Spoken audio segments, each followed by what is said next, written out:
Hi guys, welcome back. This is part two of the third session of marriage preparation, where we'll be talking about money. The first thing I want to say about money is that fights about money are seldom about money. After all, money is a tool, a means to an end. However, because a relationship with money is so entrenched with our emotions, fears, and hopes, the way we deal with money often points to deeper issues. So, conflicts about money are actually about communication, trust, control, insecurities, triggers, possible power plays, etc. Nevertheless, major disagreements about money are a leading cause of divorce. So, this is an area where you definitely want to be on the same page. The good news is that if you guys can figure out how to talk about money, build a solid financial plan together being the key word here, and little by little execute on it, you can kill it, both financially and marriage-wise. And it's not really about how much money you make together, it's what you do with it. Even better news, studies have shown over and over again that married couples are more financially successful than their non-married counterparts. I will send you a link to one such article. Married couples achieve their financial goals more quickly and use money to help them achieve other life goals as well. You could say that marriage is an excellent wealth-building vehicle. Perhaps it has to do with two heads being better than one when making any kind of decision, especially financial ones. Perhaps it's because the stakes are high. You are now responsible for another person, and soon will be responsible for a few more. There's nothing quite like having mouths to feed to give you laser-like focus and purpose, which can do wonders to your career progression. And having a lot of responsibility will be the impetus you need to have a financial plan in place and to follow it, which is exactly what we need to do in order to grow wealth and use it wisely. Now, I'm really not a money expert. I'm just speaking here from experience and the experience of others around me. But I will send you links to books and expert resources that we have found extremely useful in our own financial journey. For the purposes of this video, I will simply outline a few basic financial building blocks that we recommend that you put in place from the get-go. These aren't really my ideas, though I fully agree with them. They are actually proposed by our very good financial advisor, who also happens to be involved in marriage preparation. So here we go. Number 1, have full and complete disclosure before the big day. Take inventory of what you have together right now, the good and the bad, and share them with each other. Don't leave any skeletons to find after the wedding day. Number 2, get married and enjoy every minute of it. Number 3, perhaps after you come back from your honeymoon, join your finances. You can start by opening up a joint account. Now, there's a lot of controversy surrounding joining finances versus keeping accounts separate in marriage. While it's not particularly a moral issue, we highly encourage you to join your finances. After all, you're getting married. The two of you are becoming one, body and soul, and finances too. By joining your finances, you'll be compelled to sit down and build a plan for your future together. You'll get to dream up your life goals, which is exciting, and then start working towards them together. There shouldn't be a your money versus my money dichotomy. After you get married, what's yours is mine, and what's mine is yours. If you feel that it's better to keep accounts separate because one of you makes a lot more money, or one is a crazy spender while the other one is a saver, or worse, there are trust issues in the relationship, and these are just a few examples, believe me when I tell you that keeping your accounts separate will not eliminate the issues that are sure to come if you don't deal with these differences head on. It's better in the long run to address any money discrepancies now and figure out how to get on the same page financially.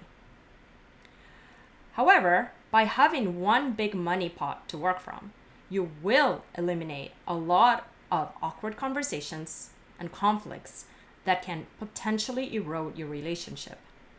For example, you don't have to figure out who's paying what based on whose income. What if that income radically changes?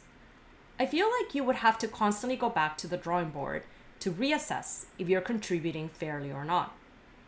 I can't help but feel that this sets the wrong tone in the marriage.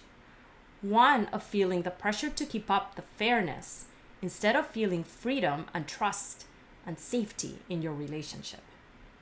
Or what if a family member needs assistance? Who is going to pay for the kids' extracurricular activities? What if one of you wants to stay home while the kids are young? All of these situations will pop up, and if you have separate finances, you'll have an extra layer of complication to deal with. I firmly believe that one of the reasons that married couples are statistically more financially successful than their non-married counterparts is because of the strength of their joint vision and execution. It's not necessarily because two incomes are better than one. My husband and I made the decision for me to stay home while the children were young, and then we decided to have quite a few of them, and then we decided to homeschool them, which has meant that I've been home a bit longer than originally planned. However, with God's grace, by acting like a team and with laser-like focus on our finances, we are doing better than we ever thought possible, especially given the size of our family and financial commitments. We have several friends in the same situation, so I know we're not alone here. It can be done. If you need more data about these joint finances versus separate accounts, check out Dave Ramsey's radio show on YouTube, where he gives many more scientifically proven reasons why joint finances are the way to go in marriage. So, back to our list. Number 4. After you've joined your finances, track the first 3 to 6 months of expenses. Park that amount in your joint account, and that will be your emergency fund for those unexpected but sure to happen emergencies. Number 5. Open up a joint savings account for every penny above your monthly expenses. And you can use this money then to save for a down payment or for debt reduction, for renovations, trips, cars, etc. Number 6. Try to keep your total debt service at 40% or less of your gross monthly combined income. This includes mortgage payments, car payments, and other loans. Number 7. Once you have put all of these in place, then you can start some fine-tuning. For example, eliminate all credit card debt and keep it that way. Make monthly RRSPs, so those are your registered retirement savings plan, and TFSA, which stands for tax-free saving accounts, contributions. One good thing that our government has done for us is to provide us with plenty of investment room in these two tax-saving vehicles.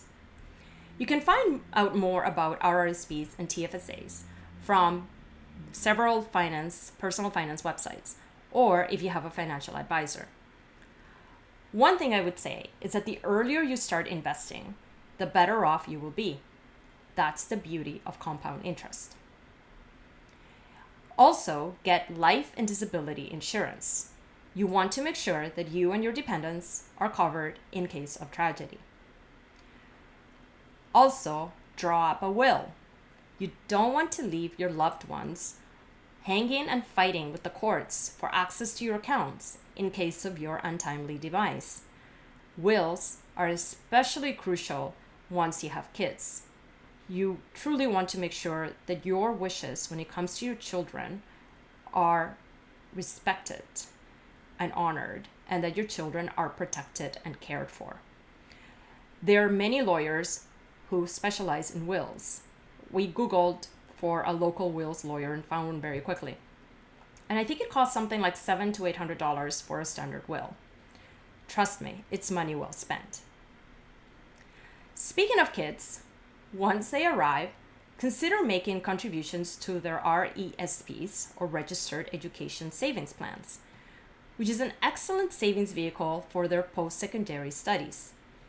Currently, the government will contribute up to $7,500 per child per lifetime, which, if you are able to maximize their RESPs, turns out to be a 20% return on investment. And that's a really amazing ROI. And don't forget charity. As Jesus said, whatever you do to the least of my brethren, you did to me. God rewards us for our generosity in ways that are simply astounding. Not to mention that there's some great tax benefits to making charitable contributions. But of course, that's not really why we do it. So we're still in the points here. Number 8, and this is our personal suggestion. It would be great if from the very beginning you could try living on one income, as impossible as it may sound. It's a practice that can really help you grow your investments, save for a down payment, and in the end, it will give you the ability to choose a lifestyle that works for you, whether it's having one parent stay home with the little ones, or start a business venture, or go back to school, or whatever. We have always lived on one income, even when we both worked. In those early days of our years of our marriage, we were able to save for a down payment and get a good start on our investments and retirement funds. Once I left my job to be with the kids, the immediate loss of income, while still painful, wasn't devastating. We knew that we could do it because we'd been doing it already. I want to end the video with one final note, because I think there's a sense of economic hopelessness that pervades our society, and I want to provide a hopeful antidote if I can. Don't think that you can't afford to have kids. Don't listen to the media when they tell you that kids cost hundreds of thousands of dollars. Children aren't just an economic proposition. They are the pinnacle of marriage, and they come from God, and God provides. In my culture, and I'm Peruvian, there's a saying that every baby comes with a loaf of bread under his or her arm. And I have truly found that to be very true. 1 + 1 is 2, but God + 1 + 1 equals unlimited potential.